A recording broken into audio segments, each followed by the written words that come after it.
बिस्मिल्लाहिर्रहमानिर्रहीम। उलमाए तफसीर और मौरखीन बयान करते हैं कि अय्यूब अलैहिस्सलाम एक साहिब सरवत इंसान थे।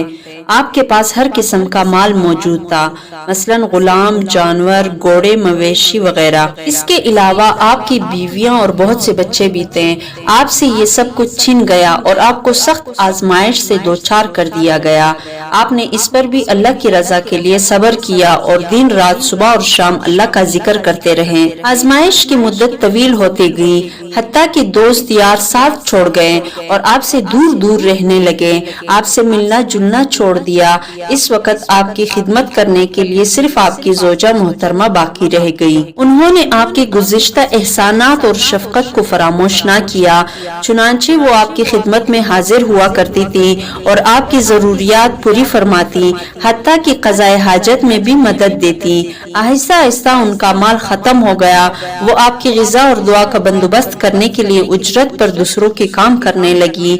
उन्होंने माल और औलाद से महरूमी पर भी सब्र किया और खावन पर आने वाली मुसीबत को बड़े सब्र से बर्दाश्त किया।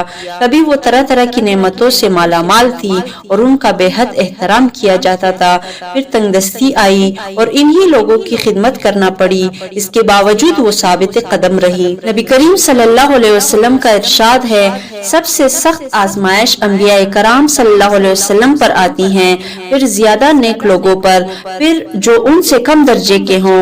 मजीद इरशाद नबवी है, इंसान पर उसके दीन के मुताबिक आजमाइश आती है। अगर वो दीन में मजबूत हो तो उसके आजमाइश में इजाफा हो जाता है। हजरत अय्यूब अलैहिस्सलाम की आजमाइश जिस कदर शदीद होती गई, आपके सब्र और शुक्र और इस्तिकामत में इस कदर इजाफा होता गया, हत्ता कि आपका सब्र भी ज़रबुल मिसल बन गया और आपके मसाइब भी। हजरत मुजाहिद रहमतुल्लाह अलैह का कौल है कि सबसे पहले अय्यूब अलैहिस्सलाम चिचक की मरज में मुब्तला हुए थे। आपकी आजमाइश कितना अरसा जारी रहे, इसके बारे में उलमा से मुख्तलिफ अक़वाल मरवी हैं। हजरत वहब रहमतुल्लाह अलैह ने फरमाया कि आप पूरे 3 साल इस कैफियत में रहे, न कम न ज्यादा। हजरत क़तादा रहमतुल्लाह अलैह फरमाते हैं कि आपकी आजमाइश की मुद्दत 7 साल चंद माह थी। हजरत हमीद रहमतुल्लाह अलैह फरमाते हैं कि आप 18 साल बीमार रहे। हजरत सुद्दी रहमतुल्लाह अलैह कहते हैं कि आपकी जिस्म से गोश्त जड़ गया था, सिर्फ हड्डियां और पट्टे बाकी रह गए थे। आपकी जोजा मोहतरमा राख लाग कर आपके नीचे डालती थी। जब एक तवील अरसा इस हालत में गुजर गया तो उन्होंने अर्ज किया कि अपने रब से दुआ कीजिए कि वो आपकी मुसीबत दूर कर दे।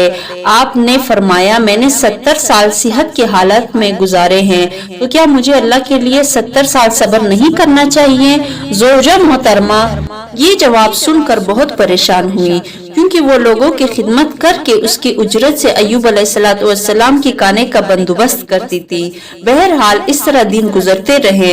उनकी खिदमत गुजार और वफाशुआर बीवी के लिए भी हालात घुटन से घुटनतर होते जा रहे थे। खुद हजरत अय्यूब अलैहिस्सलाम अपने खवेश और अकारिब भी उनकी सख्त आजमाइश और बीमारी वगैरह को देखकर उनसे सख्त बेगांगी बरतने लगे, जो हजरत अय्यूब अलैहिस्सलाम पर बड़ी शाख गुजरने लगी। फिर आखिर बारगाह इलाही में खूब गिड़गिड़ाए और सेहत व शिफा की दुआ की। अल्लाह ताला ने दुआ कबूल फरमाई और उस चश्मा साफी से गुस्ल करने का हुक्म दिया जो उनके एड़ी मारने से जारी हुआ। हजरत अब्दुल्लाह बिन अब्बास रज़ियल्लाहु तआला अन्हु बयान फरमाते हैं कि अल्लाह ताला ने अय्यूब अलैहिस्सलाम को जन्नत का लिबास पहना दिया। आप सेहतमंद होकर जन्नती लिबास पहनकर एक तरफ बैठ गए। आपकी जोजा मोहतरमा आई तो पहचान न सकी। बोली, अल्लाह के बंदे, यहाँ जो बीमार था वो कहाँ गया? कहीं उसे बेड़िए तो उठाकर नहीं ले गए? उन्होंने इसी तरह की कई बातें की। आपने फरमाया, तेरा भला हो, मैं ही अय्यूब हूँ। उन्होंने कहा, मुझसे मजाक क्यों करता है?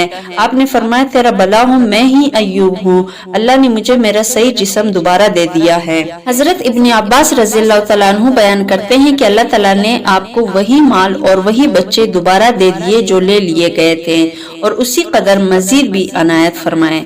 वहब बिन मुनब्बर रहमतुल्लाह अलैह फरमाते हैं कि अल्लाह ताला ने आपकी तरफ वही नाजिल फरमाई, मैंने तुझे तेरे अहल व माल दोबारा दे दिए हैं اور ساتھ اتنے ہی اور دے دیے ہیں۔ اب اس پانی سے غسل کر لے، تجھے شفا ہو جائے گی، اور اپنے ساتھیوں کی طرف سے قربانی پیش کر اور ان کے لیے مغفرت کی دعا کر، کیونکہ انہوں نے تیرے معاملے میں میرے نافرمانی کی ہے۔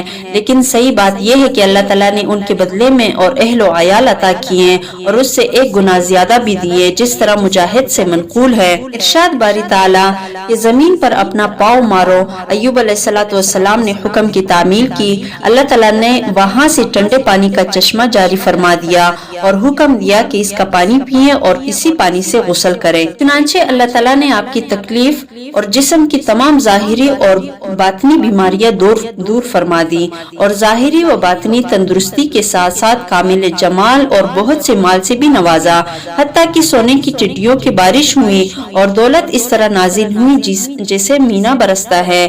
اللہ تعالیٰ نے آپ کو اہل و عیال بھی عطا فرمائے، جیسے ارشاد ہے وَآتَيْنَاهُ أَهْلَهُ وَمِثْلَهُمْ مَعَهُمْ، اور اس کو اہل و عیال عطا فرمائے بلکہ ان کے ساتھ اتنے ہی اور بھی۔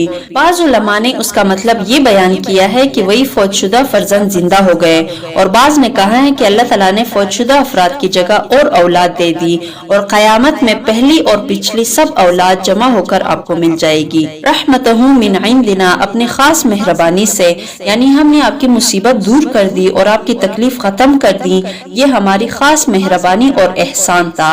ذکر للعابدین، تاکہ سچے بندوں کے لیے سبب نصیحت ہو، یعنی جس شخص کو جسم میں یا مال میں یا اولاد میں ابتلا و مصائب پیش آئیں، وہ اللہ کے نبی حضرت ایوب علیہ السلام کی پیروی کرے، جنہیں اللہ نے اس سے بڑی آزمائش سے دوچار کیا تھا، لیکن انہوں نے صبر کیا اور اللہ سے اجر و ثواب کی امید رکھی، حتیٰ کہ اللہ تعالیٰ نے مصائب دور فرما دیے۔ اس کے بعد ایوب علیہ السلام روم کے علاقے میں 70 سال زندہ رہے اور دین ابراہیمی پر قائم رہے۔